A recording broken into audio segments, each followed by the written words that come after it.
4 காசை இப்படி மறைச்சு வச்சாலே போதும், 4 திசைகள்ல இருந்தும் பணம் மின்னல் வேகத்துல வரும். இது என்ன பரிகாரம்னு தெரிஞ்சுக்கிறதுக்கு வாங்க இந்த வீடியோல நாம தெரிஞ்சுக்கலாம். வரகி பக்தர்கள் அனைவருக்கும் வணக்கம். இது நம்ம ஆதி வரகி யூடியூப் சேனல். வரகி அன்னையோட அருள் பரிபூரணமா எல்லாருக்குமே கிடைக்கணும்னு மனசார பிரார்த்தனை செஞ்சுக்கிட்டு நாம இந்த பதிவை ஆரம்பிக்கலாம். இன்னைக்கு ஏப்ரல் மாசம் 4ஆம் தேதி வியாழக்கிழமை. ரொம்ப ரொம்ப அதிசக்தி வாய்ந்த நாள்னே சொல்லலாம். தேவதை நாள், magic day. Law of attraction படி இன்னைக்கு நமக்கு 4/4ங்கிற போர்ட்டல் ஓபன் ஆயிருக்கு. இன்னைக்கு ஏப்ரல் மாசம், அதாவது 4வது மாசம். இன்னைக்கு நமக்கு தேதியும் 4. இப்படி ஒரே நம்பர், தேதி, மாசம், வருஷம் இதுல நமக்கு ரிப்பீட் ஆகும்போது அந்த நாளை தான் நாம தேவதை நாள்னு சொல்லுவோம். நம்ம வாழ்க்கையில பல மேஜிக்க செய்யக்கூடிய அற்புதமான நாள்னே சொல்லலாம். இந்த மாதிரியான நாட்கள்ல இந்த பிரபஞ்சத்துல நேர்மறை ஆற்றல் அதிக அளவுல இருக்கும். இந்த பிரபஞ்ச சக்தியை பயன்படுத்தி நாம வேண்டுதல்களை வைக்கும் போது நமக்கு கை மேல பலன் கிடைக்கும். நாம செய்யக்கூடிய சின்ன சின்ன பரிகாரங்களுக்கு கூட நமக்கு கை மேல பலன் கிடைக்கும். நம்ம வாழ்க்கையில பெரிய அளவுல மாற்றங்கள் ஏற்படும். அந்த வகையில இந்த நாள் நமக்கு ரொம்ப ரொம்ப சக்தி வாய்ந்த நாளா இருக்கு. ஒவ்வொரு மாசமும் இந்த மாதிரியான தேவதை நாள் நமக்கு வரும். ஒவ்வொரு மாசமும் இந்த மாதிரி தேவதை நாளை பத்தியும் இந்த தேவதை நாள்ல நாம செய்ய வேண்டிய எளிமையான பரிகாரங்களை பத்தியும் தொடர்ந்து நான் உங்களுக்கு சொல்லிக்கிட்டு இருக்கேன். நிறைய பேர் இந்த நாள்ல செய்யக்கூடிய பரிகாரங்கள் எல்லாமே நல்ல ரிசல்ட்டை கொடுக்கறதா எனக்கு கமெண்ட் பாக்ஸ்ல ஷேர் பண்ணிருக்கீங்க. இத பார்க்கும்போது எனக்கு ரொம்ப ரொம்ப சந்தோஷமா இருக்கு. அந்த வகையில இன்னைக்கு நாம செய்ய வேண்டிய ஒரு பரிகாரம், அதாவது பணத்தை வசியம் செய்யறதுக்கு செய்ய வேண்டிய ஒரு எளிமையான பரிகாரத்தை இப்ப நான் உங்களுக்கு சொல்றேன். நம்ம சேனல்ல இந்த நாள்ல நமக்கு இருக்கக்கூடிய முக்கியமான 4 கோரிக்கைகள் 4 நாட்கள்ல நிறைவேறதுக்கு ஊதிவிட வேண்டிய ஒரு பொருளை பத்தி ஏற்கனவே ஒரு பதிவு நான் உங்களுக்கு கொடுத்திருக்கேன். அந்த வீடியோவோட லிங்க் டிஸ்கிரிப்ஷன் பாக்ஸ்லயும் கமெண்ட் பாக்ஸ்லயும் நான் உங்களுக்கு கொடுக்கறேன். கண்டிப்பா செக் பண்ணி பாருங்க. இப்போ இந்த நாள்ல பணத்தை வசியம் செய்யறதுக்கு 4 காசை நாம எந்தெந்த இடத்துல மறைச்சு வைக்கணும்னு இப்ப நான் உங்களுக்கு சொல்றேன். முதல்ல தேவையான பொருட்கள் என்னன்னு நம்ம பாத்திரலாம். தம்ப்நெயில்ல நீங்க பார்த்த மாதிரி 4 காசு நமக்கு தேவைப்படும். முடிஞ்ச அளவுக்கு 4 1 ரூபாய் நாணயங்களா நீங்க எடுத்துக்கோங்க.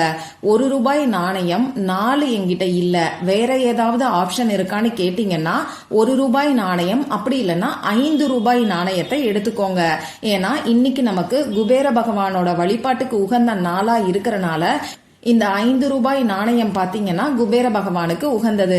அந்த வகையில 1 ரூபாய் நாணயம், அப்படி இல்லைன்னா 5 ரூபாய் நாணயத்தை நீங்க எடுத்துக்கலாம். ஆனா 4ங்கிற எண்ணிக்கை நமக்கு ரொம்ப ரொம்ப முக்கியம். ஏன்னா 4/4ங்கிற போர்ட்டல் இன்னைக்கு நமக்கு ஓபன் ஆயிருக்கிறனால இந்த 4ங்கிற நம்பரை பயன்படுத்தி நாம செய்யக்கூடிய வேண்டுதல்களுக்கு நிச்சயமா நமக்கு கை மேல பலன் கிடைக்கும். அடுத்ததா நமக்கு எழுதுறதுக்கு பேனா, sketch pen, marker, glitter pen இதுல ஏதாவது ஒண்ணு தேவைப்படும். கிரீன் கலர்ல இங்கு வரக்கூடிய பேனாவை இந்த பரிகாரத்துக்கு நீங்க யூஸ் பண்ணிக்கோங்க. கிரீன் கலர் இல்லைனா மட்டும் ரெட் கலர், அப்படி இல்லைன்னா ப்ளூ கலரை நீங்க பயன்படுத்திக்கோங்க. அடுத்ததா நமக்கு மஞ்சள் தூள் தேவைப்படும். இந்த மஞ்சள் தூள் பாத்தீங்கன்னா குரு பகவானுக்கு உகந்தது. இன்னைக்கு நமக்கு வியாழக்கிழமை, குரு பகவானோட வழிபாட்டுக்கும் உகந்த நாள். நமக்கு பணவரவுல இருக்கக்கூடிய தடைகள் நீங்கி பணம் நம்ம கையில சேரணும்னா நிச்சயமா குரு பகவானோட அருள் கட்டாயமா தேவைப்படும். அந்த வகையில மஞ்சள் தூளை பயன்படுத்தி இந்த பரிகாரத்தை நாம செய்யறோம். இப்போ இந்த பரிகாரத்தை எந்த டைம்ல செய்யணும்னு நான் உங்களுக்கு சொல்றேன். இன்னைக்கு நைட்டு 8 மணில இருந்து 9 மணி வரைக்கும் நமக்கு குருஹோரை நேரம் இருக்கு. இந்த நேரத்துல செய்யும் போது உங்களுக்கு கை மேல பலன் கிடைக்கும். இப்படி இந்த குறிப்பிட்ட நேரத்தை நான் தவற விட்டுட்டேன், வேற எப்ப செய்யறதுன்னு கேட்டீங்கன்னா இன்னைக்கு நைட்டு 12 மணிக்குள்ள நீங்க எப்ப வேணாலும் செய்யலாம். இதுக்கு ராகு காலம், யமகண்டம் பார்க்கணுங்கிற அவசியம் கூட கிடையாது. இந்த வீடியோல நான் பூஜை இல்லாத, வழிபாடு இல்லாத முறையை பத்தி தான் சொல்ல போறேன். அதனால ஆண்கள், பெண்கள் யாரு வேணாலும் செய்யலாம். உங்க வீட்ல இருந்து மட்டும்தான் இந்த பரிகாரத்தை செய்யணும். பெண்களுக்கு மாதவிடாய் சமயமா இருந்தாலும் இந்த பரிகாரத்தை செய்யலாம். பிறப்பு தீட்டு இறப்பு தீட்டு இருக்கிறவங்களும் இந்த பரிகாரத்தை செய்யலாம். நமக்கு எந்த விதமான கட்டுப்பாடுகளுமே கிடையாது. அசைவம் சாப்பிட்டு இருந்தீங்கன்னாலும் இந்த பரிகாரத்தை தாராளமா செய்யலாம். சரி, இப்ப நான் சொன்ன குறிப்பிட்ட நேரத்துல அமைதியான இடத்துல உங்க முகம் கை காலை கழுவிட்டு வந்து நீங்க உட்கார்ந்துக்கோங்க. தேவையான பொருட்களை உங்க பக்கத்துல எடுத்து வச்சுக்கோங்க. இன்னைக்கு இந்த பரிகாரத்தை நார்த் ஃபேஸ் பண்ணி, அதாவது வடக்கு பார்த்த மாதிரி உட்கார்ந்துகிட்டு நீங்க செய்யுங்க. நீங்க எடுத்து வச்சிருக்கக்கூடிய ₹1 நாணயத்துக்கு மேல இன்ஃபினிட்டி சிம்பலை வரைஞ்சுக்கோங்க. அந்த இன்ஃபினிட்டி சிம்பல் உங்களுக்கு இப்போ ஸ்கிரீன்ல தெரியும். நாம காசுக்கு மேல இன்ஃபினிட்டி சிம்பலை வரையும் போது அந்த காசு வலுவலுன்னு இருக்கறனால இந்த இன்ஃபினிட்டி சிம்பல் சரியா விழாது. அதாவது நாம எழுதுறது சரியா தெரியாது. அப்படி தெரியலனாலும் பரவாயில்ல, இந்த இன்ஃபினிட்டி சிம்பலை உங்களால முடிஞ்ச அளவுக்கு அந்த காசுல நீங்க வரைஞ்சுக்கோங்க. இந்த இன்ஃபினிட்டி சிம்பலுக்கு மேல ஒரே ஒரு சிட்டிகை மஞ்சள் தூளை வச்சுக்கோங்க. இப்போ இத ஒரு பேப்பர்ல வச்சு மடிச்சு வச்சுக்கோங்க. அதாவது 4 பேப்பர் நமக்கு தேவைப்படும்.